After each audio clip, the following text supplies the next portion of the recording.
Bozalaka ebele pona kolanda Mag FM tout le jour na banda konabino boye malamu pe bambote bisika nyonso bozwami.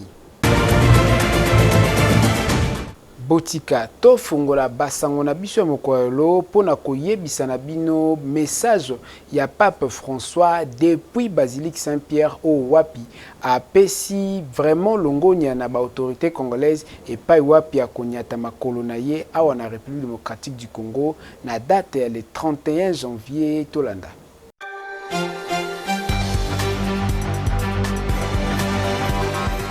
Ba fidèle ya église catholique pe ba peuple congolais nyonso ba biangami pona ko bondela na tina ya arrivé ya Pape François ko banda mokolo ya lobi mardi na étondi ya République démocratique du Congo mubimba.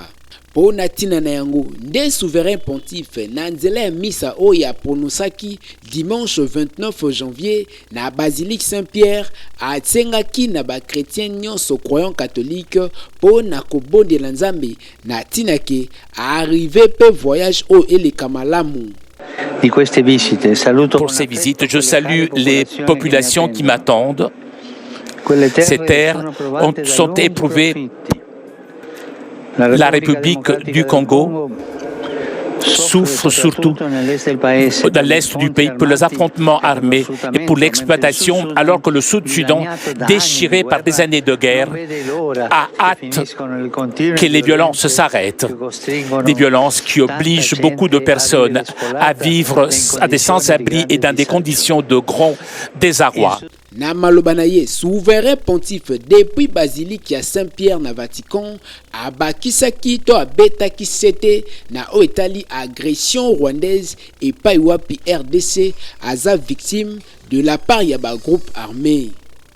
Nangambo na ye ministre ya communication pe porte-parole ya gouvernement wa peselaki na oetali arrivé ya pape pe atalisi que le 2 février eko tombé jour ya mercredi ekozala bongo journée chômée pona ba école ekokangama pona tina ya ko permettre ba chrétien nyonso baeba na kozwa esika na oetali masolo na Pape François tolanda.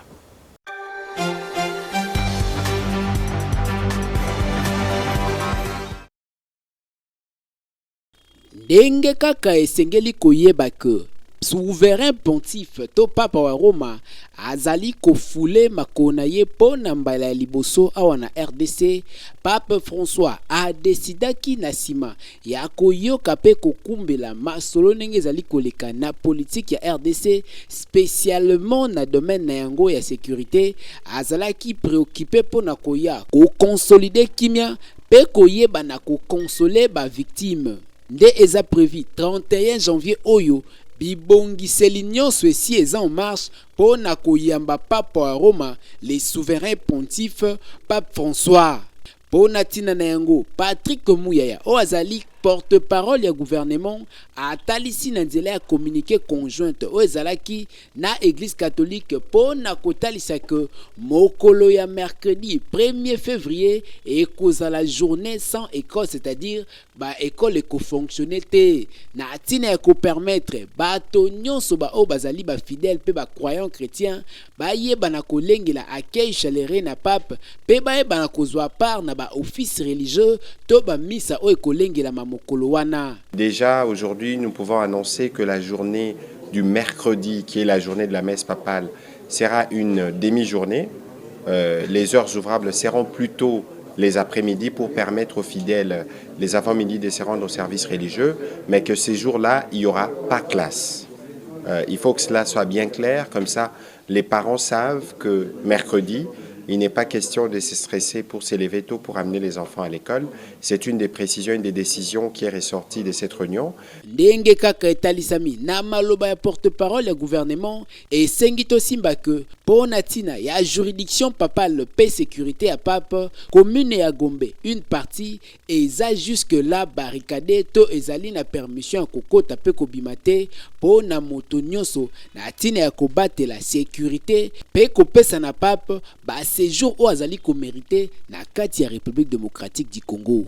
Denis Kadima ozali président ya centrale électorale akendaki bongo ko inspecter ba travaux na Kolwezi kuna na Lualaba elikaki ndenge nini.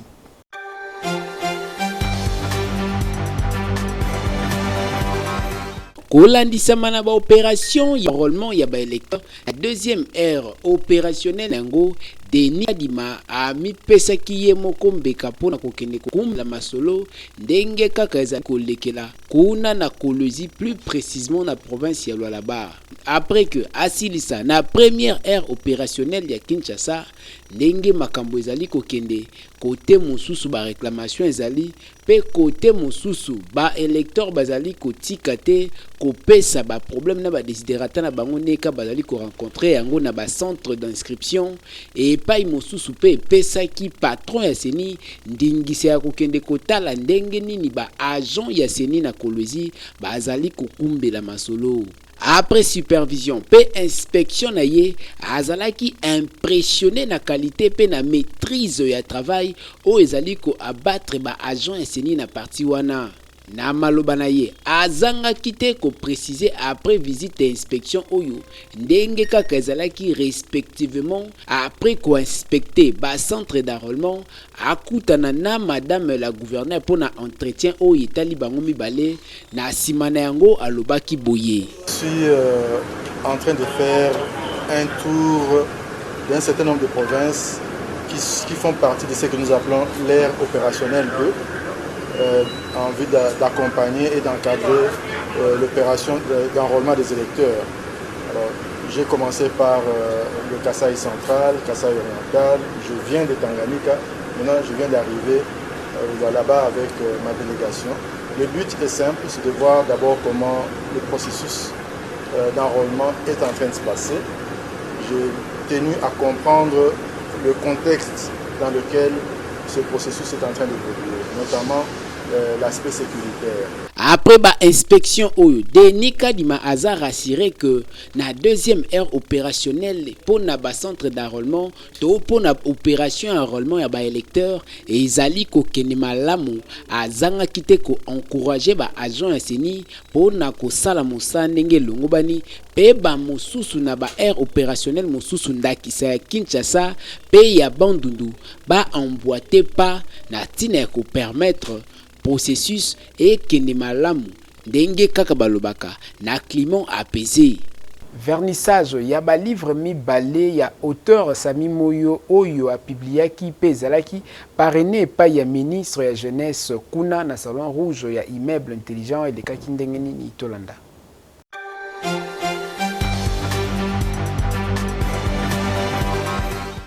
Ezalaki nde mokola samedi 28 janvier et pa wapi Sami Moyo azali coordonnateur pe auteur ya deux ouvrages azwaki occasion à présenter ba manuel oyo devant ministre ya jeunesse na kati ya salon rouge ya immeuble intelligent. Sami Moyo azali komi lobela kozala révolté na degré ya médiocrité ya système alimentaire congolais pe azali ko proposer oyo ya azali ko benga revanche ya sol sur les sous-sols ndenge kaka epesama lokola vision et redressement agricole et pa ya mokonza mboka chef de l'État Félix Antoine Tshisekedi Tshilombo. Tokotanga en clair awa pensée éditeur ezali ko viser création un nouveau corps ya ba entrepreneur pe ya ba agriculteur pona bilenge na nzela ya agrobusiness pe ya agroalimentaire na tina ya kotombola développement pe ko permettre na ba jeune nyoso ba yeba na kozwa mosala.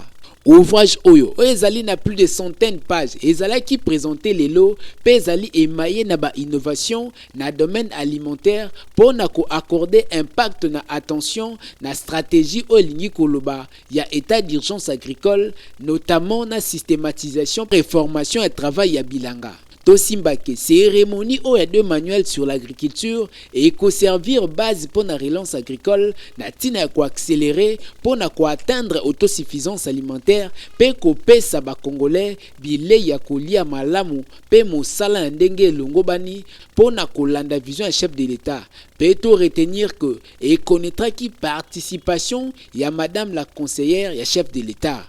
Yo motozali na bokono kobukana te pona kozwa soin ya bokono na yo na centre hospitalier Kafeke Tolanda.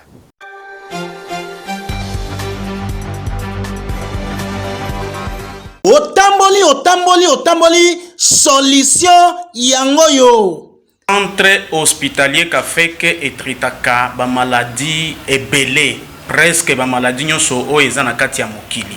tozana problème ya basi oyo babotaka te tozana machine moko oyo ezopesa biso ba diagnostic ya solo malade oyo ya mikuwa rhumatisme hernie discale tozana ba spécialiste oyo bazo traiter yango makasi problème ya AVC oyo bazo kende ba poto na domaine ya poison tika na yo pardon bondimela ngai centre hospitalier Kafek domaine ya poison en tout cas ateza retardé to rapide awa soko ye ato tikalaki na 2 minutes ya liwa yeba ke soko zwikis ozwi solution biso tozana nguya parce que tozana machine moko oyo toyaki na poto ezo détecter kitoko problème ya ba poison na kati ya nzoto ata eza ya ndenge nini et puis tango e détecter yango ezo talisa tant oyo esali na kati ya nzoto quantité eza ndenge nini na ndenge nini ya ko traiter lingaka oyeba ndenge nzoto na yo ezali kotambola to oyoka batiko take ya machine ya mundele ndenge aza ko détecter ba maladi nyonso yaka komona machine oyo babengi prophète azali koloba makambo ezalaka o ezali koya po oyo ezali sika awa ndenge moko na machine oyo ezali ko détecter ba maladi nyos okosenga te oyebisa médecin onongai nazobela boy te appareil wana biso to surnommé appareil wana prophète zozua maladie nyonso oyo eza na kati ya nzoto ya mutu na ba symptôme nyonso na cause oyo ekozaka maladie wana appareil wana e proposer lisusu traitement ya mutu oyo il faut kopesa telle période otoza na promotion ezala ba examen ezala ba traitement ba activité nyonso oyo ezosalama awa na centre hospitalier Kafeke eza na kati ya promotion oza na Rompwe Ezo, sima ya station Lodge, avenue Ngindu, numéro 5, quartier Yolo Sud, commune de Kalam. Numéro de téléphone Nabiso 085 041 14 07. Ba croyant chrétien à l'église de réveil bango pe ba pesela ki nanga mona bango po na boye ya pape na République démocratique du Congo Tolanda.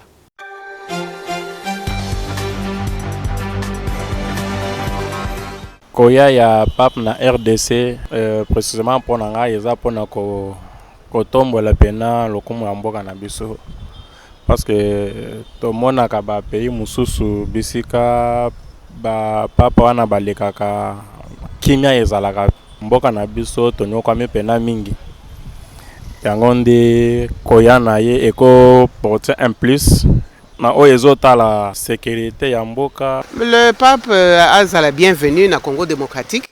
Bon biso tozana besoin ya kimia bondeko bolingo ezala entre biso asambela mingi po tozala na kimia tozwana nous paye parce que guerre wana elembisi bato spirituellement tozo linga to bénéficier à gagner ba âme zamba sala biso grâce. Ici en Afrique, nous avons beaucoup de pays. Si le pape il a choisi de venir ici chez nous en RDC parce que nous avons beaucoup de problèmes ici au pays. À l'est, nos compatriotes, nous sommes d'abord les sœurs de Congolais coulent tous les jours. Pour arriver des papes ici, c'est aussi mieux. C'est pour bénir notre pays. Koya pape, to sepe nango, papa Zoya, pour te dire que Jésus n'aime d'attiguer à biso pape. Mais ce que biso to ba papa Zoya, c'est quoi Zoya sala nini? Bamsu bazolo ba o azoya ko balisa batu bazi mibalemba le to zoyoka. Mibalemba babalana, basi babalana, ce que to éviter zanini. To lingi kimia na Congo. Guerre na ese soit fin tous à la beda on est papa Zoya makam nyonso et comme appelé malam d'après ngai koya papa ezaka convoi mbisai ya mvoi maka biso ba peuple congolais to nyoka maka mo côté kana biso libande bane ko sala biso moi ja bakai bazo benga na batu moi to tekezate donc vie Zoya kara dire mais bango donc bakangi biso ba sentir na libumu to liate to se retrouver te donc pona koya ya mutu moko. Ici, il y a un seul centre hospitalier, il y a qualité, ndenge kaka ozana mikili ya poto centre hospitalier Dominique Lecoeur qui mambango. Yo moto na bokono tope olingi oyeba état ya santé na yo ki mambango.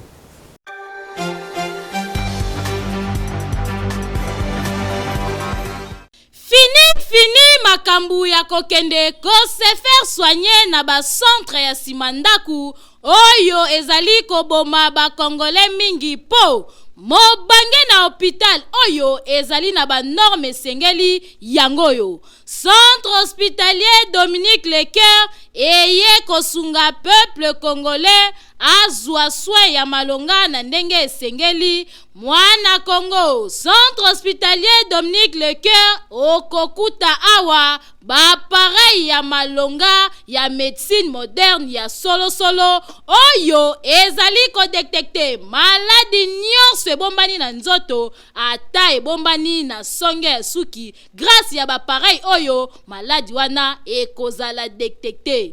Awa bazali na laboratoire ya malonga kaka pona kosunga peuple congolais. Esengeli boyeba ke ba médecin oyo bazali ko traiter pe awa bazali ba médecin oyo batanga médecine na libanda ya mboka kasi baye ko pratiquer yango awa na République démocratique du Congo pona kosunga bandeko na bango bazwa soin ya malonga na ndenge esengeli. Na oyo etali prise en charge bomi tungisama te kokende libanda ya mboka na centre hospitalier Dominique Lecoeur prise en charge ezali assurée. Esengeli koyeba lisusu ke centre hospitalier Dominique Lecoeur ezali na ba service locaux la chirurgie, maternité, radiologie, kinésithérapie, échographie, endoscopie. Nyonso wana kaka po basunga peuple congolais ba patient na bango bazala bien traité. Na oyo etali cas d'urgence soki obeli na ndaku ozali na possibilité ya kokoma hôpital benga kaka ba numéro oyo po awa ba ambulance ezali bakoya kozwa yo tina ndaku pe babandi ko traité yo na kati ya mutuka ti bokokoma na hôpital. Makambo boye okomona ngo bipai nini soki na centre hospitalier Dominique Lecoeur te. Otuninga i centre hospitalier Dominique Lecoeur ezwami wapi? Boki Mambangu na quartier Joli Park avenue Ring numéro 4, plus précisément na commune ya Ngaliema. Bokende na bino bikenda kenda te na ba hôpital ya Simandaku po la santé n'a pas de prix. Boyoki ezalaka se sika moko epai wapi oza na posa ya kozwa succès planétaire pe koyemba na mongongo ya Michael Jackson studio liloba ezali wana.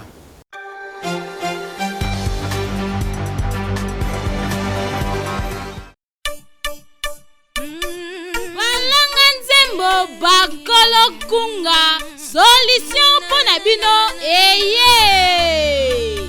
Mutu ozali na besoin ya kobimisa album, single, maxi single kimambangu na studio liloba na 14e rue po kuna okokuta biloko ya mopaki, c'est-à-dire ba pareil ya kanda. Studio liloba ezali na qualité ya kosakana te ebongo bakita ebongo ba micro okokuta ngo esika mosusu te kaka na studio liloba. Awa soki okoti okoyemba lokola Angelu po awa son erataka kutu te awa tobetaka na biso mopanzi te po nyonso ezali na qualité. Enregistre album na yo awa ebimi lokola outaki na États-Unis nzoka nde enregistraki yango kaka na ville province ya Kinshasa na 14e rue na studio liloba. Awa ozali na tante ya kokende kosala mastering libanda po nyonso ezobeta mata na studio liloba. Obanga na yo na oyo etali prix te a cause ya ba appareil sophistiqué oyo ezali awa prix ezali nango abordable. Ofuti mbongo mukie kasi basaleli yo musala ya qualité.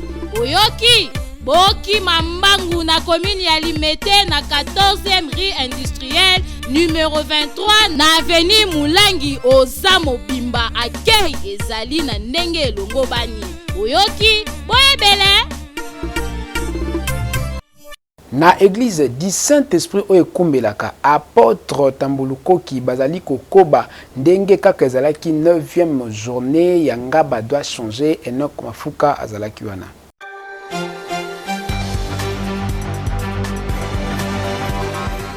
Mobange na séminaire esalemaki mokolo ya dimanche 22 janvier oyo kuna na église du Saint-Esprit au Congo oyo ekumbamaka epai ya ye moko le patriarche Tambulukoki malgré mvula oyo ebetaki presque journée mobimba kasi bafidèle ya église du Saint-Esprit au Congo oyo bautaki na bakwen nyonso awa na capitale bazangaki te ko se présenter na 3e journée de prière oyo ezalaki dénommé ngaba esengeli échanger kasi simba pe boyeba ke louange pe adoration ezalaki na ndenge ya defate le patriarche Tambulukoki alobelaki na o etali bokonzi bwa likolo. La parole du Christ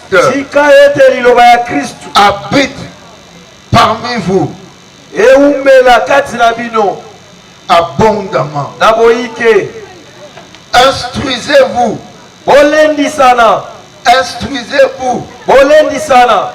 Ba déclaration prophétique pe esalemaki ba fidèle bazalaki ebele na ndenge ya mukete pe mutu nyonso oyo participaki na séminaire oyo azangaki te kozwa part ya bénédiction na ye kasi boyebake mama ya likambo ezalaki nde ngaba esengeli échanger pe population azala déterminé yango nde maloba ya le patriarche Tambulukoki boyoki.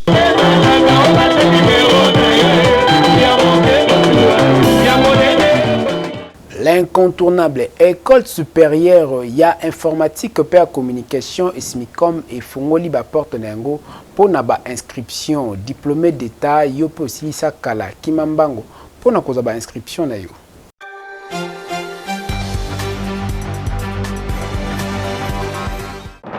Bakinoa bomitungisamaki mingi na oyo etali ba université ya Malunga olela na bino esilie grâce ya SMICOM école des métiers de l'informatique et des commerces eye kopangusa ba parents mai ya misu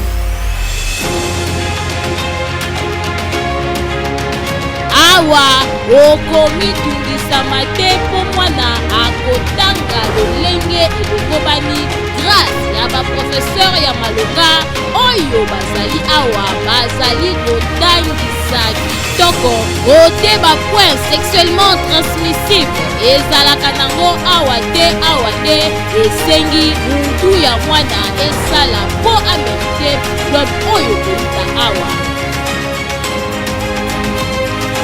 na oyo etali bafaculté SMICOM ebongisi bafaculté lokola programmation comptabilité télécommunication pe baoption misusu basale ezali bien équipé pe bien aéré kote molunge bosana po ozotanga pe servo ezali kopema kimia welisa yo mutu osilisa classe bandakala kasi oyebaka esika nini ya kokende te awako abakisi pe lisusu système ya LMD oyo ezalaka libanda ya mboka kasi okokuta yango na SMICOM otuni ngai ezwami wapi kimambangu na première rue du Landos non loin ya HJ okokuta SMICOM wana bakoyamba yo kitoko soit obengi na banumero oyo 089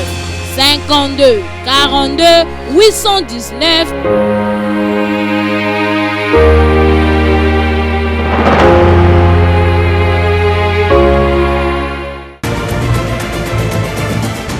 ezalaka esengo ya mikolo miso koyeba ke nazali wana mpona koprésente FM Mag liboso ya baetando na bino pe baécran na bino bisika nyonso bozwami na pesi bino mbote ndenge kaka elobaka maître Malou Abilik Lofas Nil n'a le droit d'être heureux seul sur la terre. Pekaka ngai na pesi bino bambote bisika nyonso bozwami. Raphaël Mbangu Mwanza depuis Brésil, papa na Raphaëla pe mobali ya Paola na pesi bino bambote. Doris Meti les grands chimistes et pas wapi ozali na ba problème ya construction pe consulting na Italie réfection ya bâtiment Kimambango et que ça la bien ngai na bino tokutani. Mikolo bizali koya.